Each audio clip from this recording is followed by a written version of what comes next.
What's up, YouTube? Today we're going to be looking at different areas of San Antonio so that you can get a below surface level understanding of the city's layout and the homes in the area. I made this video to help you figure out what area of town might suit you best.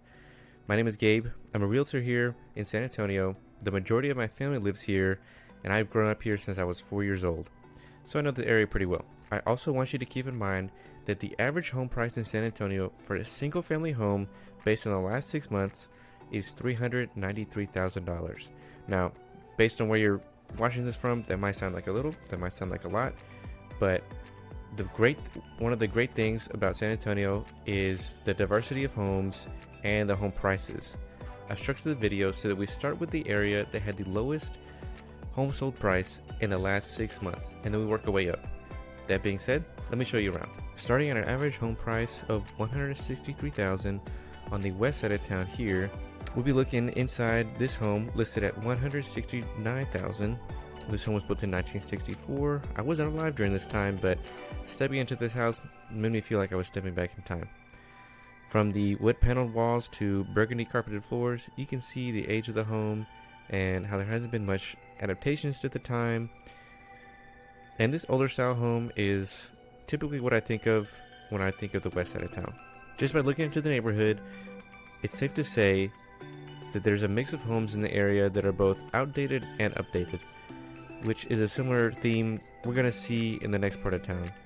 But this area has a home price range of $38,000 to $362,000.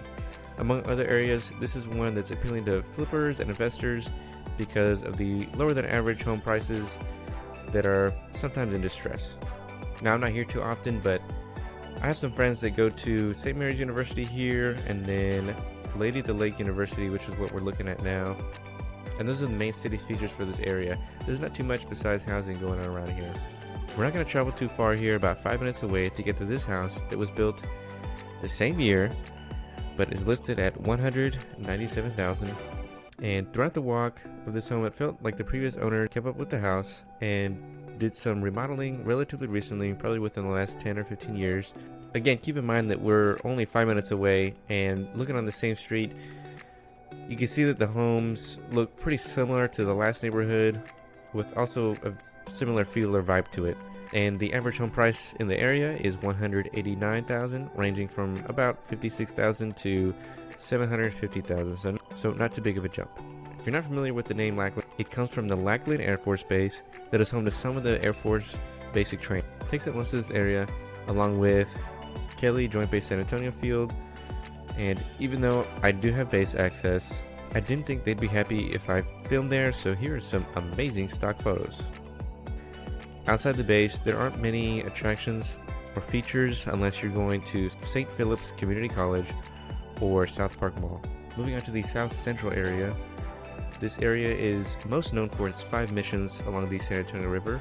In case you never went to a middle school field trip to see any of these, the missions came from Spaniard colonization in the 1700s to convert Native American South Texans into fellow Spaniards. Thus the Spanish names like Mission San Juan, the one we're in right now, Mission San Jose, and Mission San Antonio de Valero, also known as the Alamo. The south side, which is what this area is most commonly referred to as, also houses the Military Street Strip, which is what used to be a major highway when my grandparents were growing up, and is now a main road with a lot of shopping and restaurants.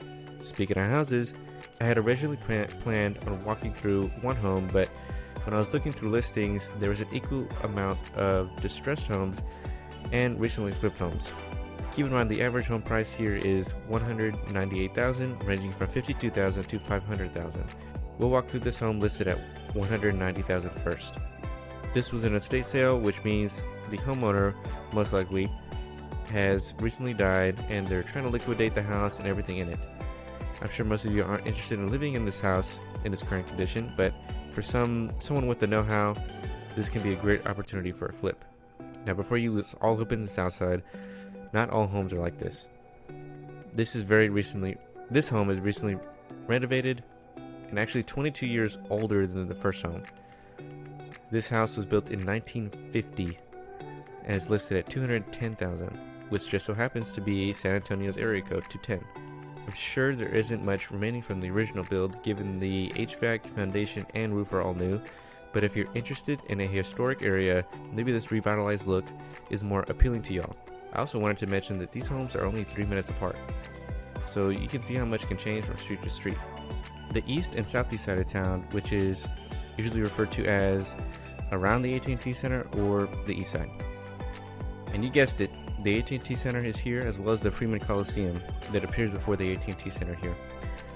I graduated high school in the Freeman Coliseum, and I've been to many Spurs games, Rampage games, rodeos, and concert at the AT&T Center. I have no doubt you'll be here eventually. The Alamo Dome is a few blocks away from the AT&T Center. My sister graduated high school here, and I've been to a few carnivals and football games here. UTSA, which is the biggest public college here in town, plays here a lot. Big Lou's Pizza is also in this area, and if you've never heard of it, it's a place where you can get probably the biggest pizza you'll ever see in your life. It's not the greatest pizza, but it's definitely worth going by with a big party just to get a big ass pizza. So for both areas, the average home price is $217,000, ranging from $65,000 to $575,000. And I picked this home because of the recent renovation, but also the 62-year-old bones it has. Without doing a very thorough walkthrough, I could still tell that it wasn't the greatest rehab. Some light switches didn't work, doors weren't closing properly, which happens sometimes, and it's worth noting, the city isn't perfect. Neither are the homes. Staying in the inner city, we'll look at the northwest area, otherwise known as Balcones Heights or around Woodlawn. Balcones is where you'll find the Wonderlands of America shopping center. To get their steps in, a lot of senior citizens walk around the mall, including my grandpa. There's a lot of local shops and plenty of places to eat in there. One of San Antonio's most popular parks is Woodlawn Park. I used to come here a few times as a kid, but now I just go there for parades during Fiesta. Balcones Heights is right off of two major highways in the city. It's very central, making it close to a lot of other parts of town. The average home price in the area is $248,000, ranging from $85,000 to $515,000.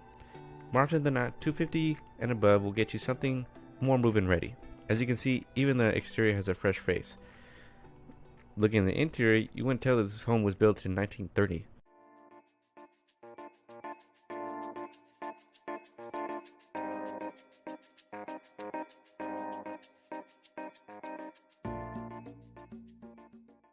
Moving over to the far west area, which can also be referred to as Lackland because it does extend outside of 410, there is San Antonio SeaWorld.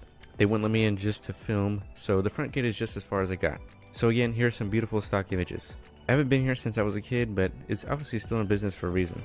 I've actually seen a lot of ads recently around town about live concerts for Vanilla Ice and Philip Phillips, as well as new rides. Further down past Lackland is Traders Village, in my opinion, one of the best and most popular flea markets in town.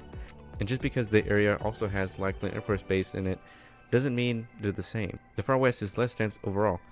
Instead of seeing homes built in the 50s, about a third of these homes were built in the late 70s to late 90s, and the rest were built after 2000. This home was built in 2008, and it looks like it. From the paneling on the exterior to the appliances in the kitchen, this feels like the early 2000s. This home is listed at $240,000.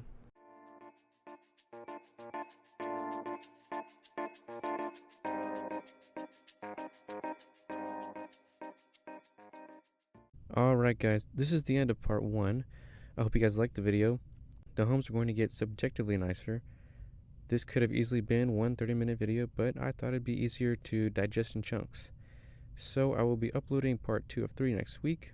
I would love to hear from y'all about anything else you want to know about San Antonio in the comments.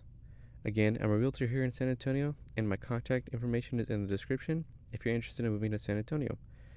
I'll see y'all soon with part 2, if it's not out already. See ya.